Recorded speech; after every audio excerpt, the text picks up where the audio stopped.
दिल्ली में 2.5 साल की बच्ची से दरिंदगी, नशे में धुत पड़ोसी ने की वारदात, मासूम को खुद लेकर पहुंचा मां के पास।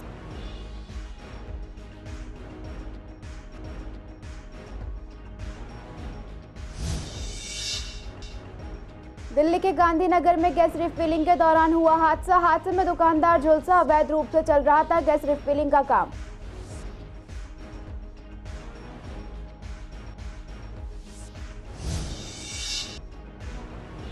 केजरीवाल के जेल जाने का दिखा असर, मोहल्ला क्लिनिक में दवाओं की कमी, लोगों का कहना इलाज के नाम पर सिर्फ खाना पूर्ति।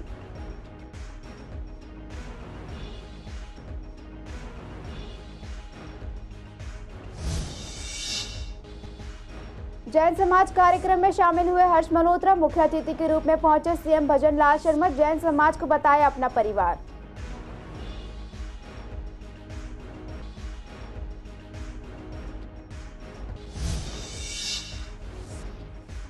पुलिस ने सुलझाए चोरी के 2 मामले, 2 ऑटो लिफ्टर्स को किया गिरफ्तार, आरोपी के पास से 2 स्कूटी और 1 बुलेट मोटरसाइकिल बरामद।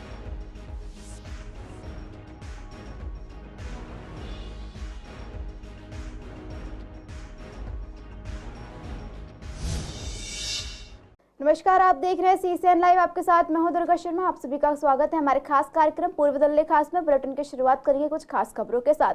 दिल्ली के न्यू उस्मानपुर इलाके में 2.5 साल की एक बच्ची के साथ हैवानियत की वारदात सामने आई है। फिलहाल बच्ची के परिजनों की शिकायत पर पुलिस ने मामला दर्ज कर आरोपी युवक को गिरफ्तार कर लिया है। गिरफ्तार आरोपी की पहचान 21 साल के राहुल के रूप में हुई है। पुलिस आरोपी से पूछताछ कर मामले की छानबीन कर रही है। मिली जानकारी के मुताबिक आरोपी और पीड़ित न्यू उस्मानपुर इलाके में किराए पर रहते हैं। बीते मंगलवार को सुबह परिजनों ने गर्मी के चलते दरवाजा खोला हुआ था। इसी बीच आरोपी अपने 2 दोस्तों के साथ शराब की नशे पे घर पर आया और मासूम को देखकर आरोपी से पुचकारते हुए उसे अपने कमरे में ले गया, जहां आरोपी ने मासूम के साथ दरिंदगी की। इसके बाद मासूम को वापस उसकी मां के पास लेकर आया और बोला कि बच्ची ने गंदगी कर दी है, उसे साफ कर दे। इसी दौरान मासूम की मां ने देखा कि मासूम के निजी अंगों से खून बह रहा था। इसके बाद उन्होंने बच्ची से पूछा तो बच्ची ने अपनी मां को बताया कि राहुल ने उसके कपड़े उतारे और फिर उसका मुंह दबाकर उसके साथ गंदी हरकतें की। इसकी जानकारी उन्होंने पुलिस को दी। पुलिस ने मामला दर्ज कर आरोपी को गिरफ्तार कर लिया है। पूर्वी दिल्ली के गांधीनगर इलाके में एक दुकान में अवैध रूप से गैस रिफिलिंग करते हुए एक हादसा हो गया। गांधीनगर थाना पुलिस मामले की जांच कर रही है। दरअसल गांधीनगर इलाके में एक दुकान में अवैध रूप से गैस रिफिलिंग का काम चल रहा था और इसी दौरान सिलेंडर में रिफिलिंग करते हुए धमाका हो गया। धमाका होने से रिफिलिंग कर रहा दुकानदार झुलस गया है। सूचना मिलते ही दमकल की 2 गाड़ियां और पुलिस मौके पर पहुंची। घायल को डॉक्टर हेडगेवार अस्पताल में भर्ती कराया गया है, जहाँ गांधीनगर थाना पुलिस मामले की जाँच कर रही है। जिला पुलिस उपायुक्त सुरेंद्र चौधरी ने बताया कि रविवार सुबह सूचना मिली थी कि गांधीनगर में एक दुकान में LPG के बड़े से छोटे सिलेंडर में गैस रिफिलिंग करते हुए एक दुकानदार झुलस गया है। सूचना मिलते ही पुलिस मौके पर पहुंची। गैस रिसाव की वजह से धमाका हुआ था, सिलेंडर नहीं फटा था, दुकान में आग नहीं लगी थी। निगम और प्रशासन से अवैध रिफिलिंग सेंटर पर कार्रवाई करने के लिए कहा जाएगा।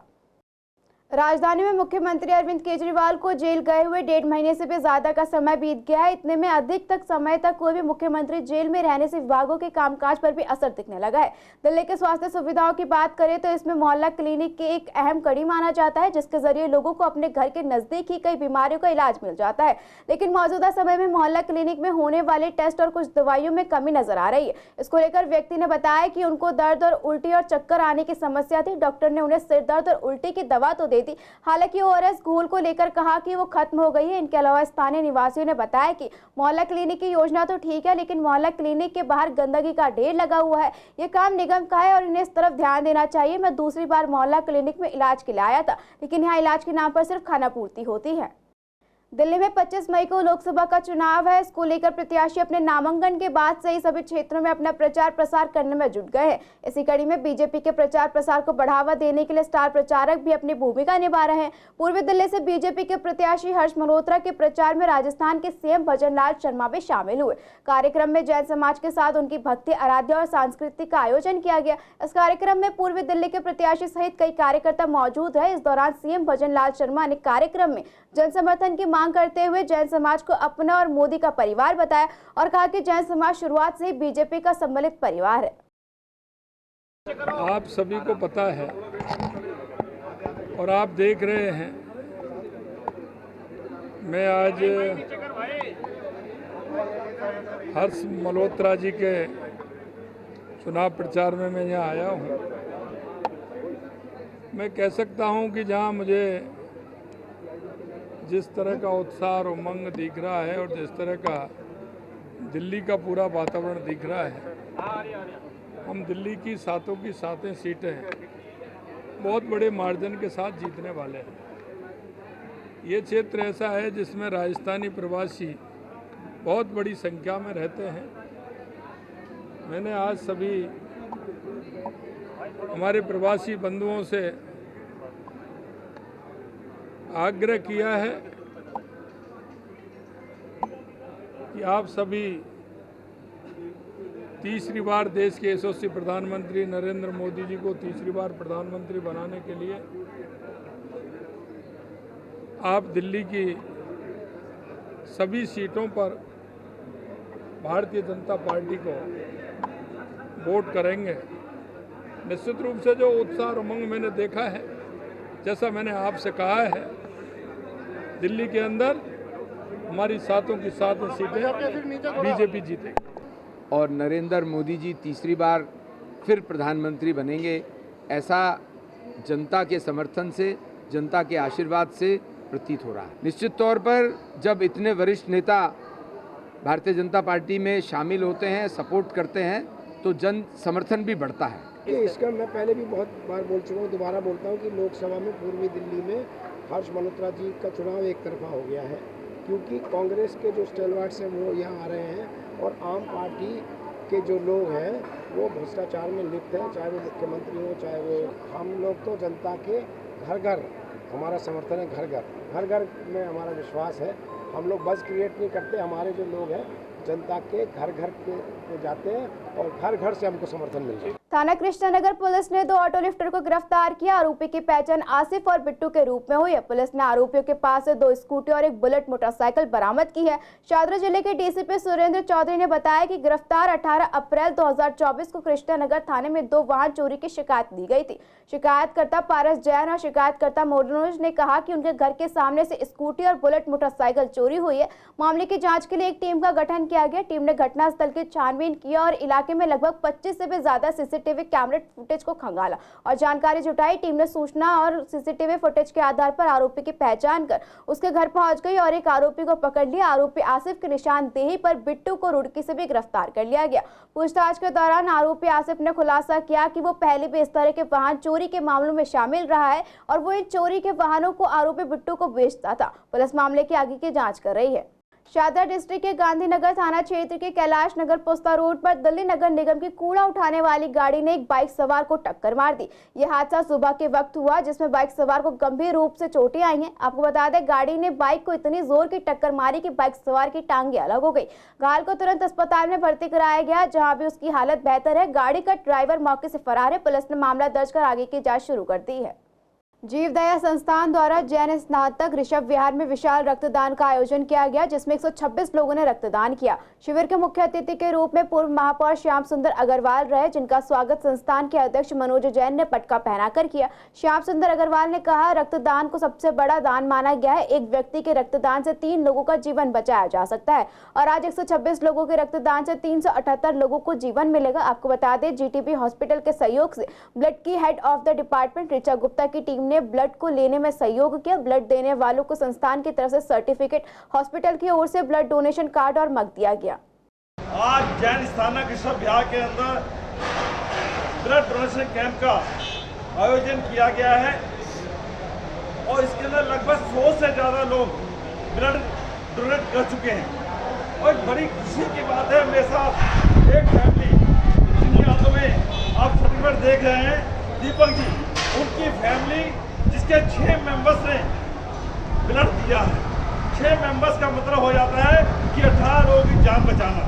और आज जो यहाँ पे 100 से ज़्यादा लोग अपना ब्लड डोनेट करने वाले हैं, मेरा मानना ये है 300 से ज़्यादा लोगों की जान बचाने वाले हैं और एक बहुत बड़ा महान काम इन लोगों ने किया है। पूर्वी दिल्ली के अंदर नारी सशक्तिकरण संवाद का आयोजन शादरा जिला महिला बीजेपी विंग की ओर से किया गया। इस कार्यक्रम का आयोजन पूर्वी दिल्ली के आनंद विहार राम मंदिर में हुआ, जिसमें मुख्य अतिथि के रूप में राजस्थान की उप मुख्यमंत्री राजकुमारी दिया मौजूद रही।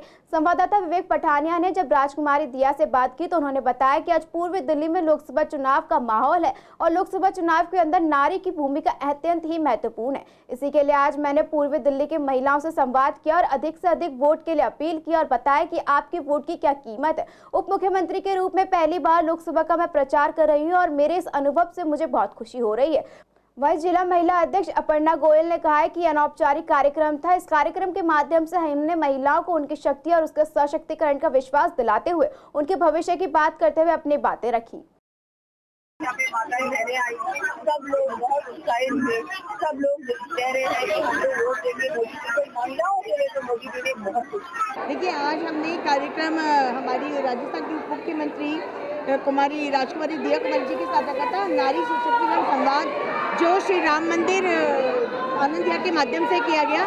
ये गैर राजनीतिक कार्यक्रम था, लेकिन हाँ, क्योंकि आप लोग समझते हैं कि चुनाव का माहौल है, तो उन्होंने यहाँ पर जरूर ये बात कही कि महिलाओं के सशक्तिकरण के लिए कार्य किसने किया, जिसने कार्य किया उसी को हमें चुनना है।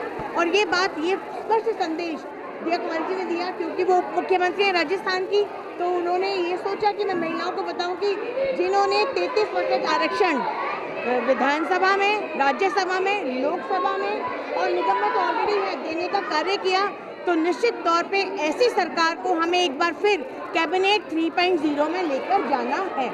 सरकार ने प्याज के निर्यात पर शनिवार को बैन हटा दिया। हालांकि इसके लिए मिनिमम एक्सपोर्ट प्राइस करीब 45,800 रुपए प्रति मीट्रिक टन तय की गई है। यानी कि जो प्याज एक्सपोर्ट यानी कि निर्यात किया जाएगा उसकी कीमत मिनिमम 45,800 रुपए प्रति मीट्रिक टन होना जरूरी है। इस मुद्दे पर संवाददाता विवेक पठानिया ने शादरा और गाजीपुर सब्जी मंडी में व्यापारियों से बात की, तो उनका कहना था कि पिछले साल दिसंबर में जब प्याज की कीमत 70 से 80 रुपए पहुंच गई थी, तब सरकार ने प्याज के एक्सपोर्ट पर बैन लगा दिया था और इससे हमारे कारोबार पर भी असर पड़ा था। अब सरकार इस फैसले से हम किसान भाइयों में खुशी का माहौल है। आपको बता दें कि अक्टूबर में नवरात्रि के बाद देश भर में प्याज की कीमतें तेजी से बढ़ने लगी थी और केवल हफ्ते में ही 2 गुने से ज्यादा इनकी कीमतें बढ़ गई थी। इसके बाद सरकार ने कंज्यूमर के ऊपर बोझ ना पड़े, इसके लिए 27 अक्टूबर से नेशनल कोऑपरेटिव कंज्यूमर फेडरेशन और नेफेड जैसे सरकारी बिक्री केंद्रों के जरिए 25 रुपए किलो के रेट में प्याज की बिक्री शुरू की थी। तो इससे काफ़ी किसानों में खुशी और उल्लास का माहौल है आज सुबह से, क्योंकि किसान को 50 पैसे रुपए भी बढ़ता है तो उसके लिए अच्छी बात है। ठीक है जी। एक्सपोर्ट खुलने से आगे चल के हिम्मत भी मिलेगी किसानों को, पैदावार अच्छी लगाएंगे, क्योंकि एक्सपोर्ट बंद होने से किसान भी काफ़ी रकबे को घटा रहे थे कि भैया आगे चल के फसल ज़्यादा लगी तो इसको 5-7 रुपये किलो में भी कोई नहीं लेगा। ठीक है जी। तो फसल लगाने की भी उनके अंदर खुशी का जैसा माहौल आ गया, वो फसल भी अच्छी लगाएंगे, फसल अच्छी लगाएंगे तो देश को भी तरक्की मिलेगी। ठीक है जी। तो इस हिसाब से बहुत अच्छे समय पे अच्छा काम हुआ है। ये जो खेतों से फसल निकलती है अप्रैल और मई महीने में निकलती है, जो गावटी फसल हमारे इंडिया में जो निकलती है वो अप्रैल और मई के अंदर निकलती है और ये लास्ट दिसंबर तक चलती है प्याज। ये एक्सपोर्ट जो खोला गया है ये अधिकारियों की देखरेख में खोला गया है कि प्याज की इस टाइम पे आवकें ज़्यादा आ रही है और बाजार दबाव में लग रहा है। दिल्ली पुलिस सभी जिलों में ऑपरेशन मिलाप चला रही है। इस ऑपरेशन के जरिए जिला पुलिस ऐसे लोगों के परिजनों से मिलाने का काम कर रही है जो अपनों से बिछड़ गए हैं या फिर किसी कारण से मानव तस्करी में जाल में फंस गए। इसी कड़ी में रविवार को थाना हर्ष विहार की टीम ने एक 4 साल के बच्चे को कुछ ही घंटों में ढूंढ निकाला। दरअसल थाना हर्ष विहार की टीम के एसआई महेश और हेड कांस्टेबल अंकित ने ऑपरेशन मिलाप के तहत एक 4 साल के बच्चे को कुछ ही घंटे के अंदर ढूंढकर उनके परिजनों से मिलाया। टीम के इस प्रयास से न केवल परिवार के चेहरे पर मुस्कान लौट आई है बल्कि मानवता की मिसाल भी पेश की है। विवेक विहार थाना पुलिस टीम ने घोषित फरार आरोपी को छापेमारी कर सफलतापूर्वक गिरफ्तार कर लिया है। गिरफ्तार आरोपी की पहचान सुरेश के रूप में हुई है। मिली जानकारी के मुताबिक घोषित फरार आरोपी को गिरफ्तार करने के लिए शादरा जिले के सभी पुलिस स्टेशनों में टीमों का गठन किया गया था। गुप्त सूचना के आधार पर टीम ने कार्रवाई करते हुए छापेमारी कर एक घोषित अपराधी को गिरफ्तार कर लिया है। आरोपी को सीएमएम शादरा द्वारा फरार आरोपी घोषित किया गया था। फिलहाल पूर्वी दिल्ली खास में इतना ही। खबरों के लिए बने रहिए सीसीएन लाइव के साथ।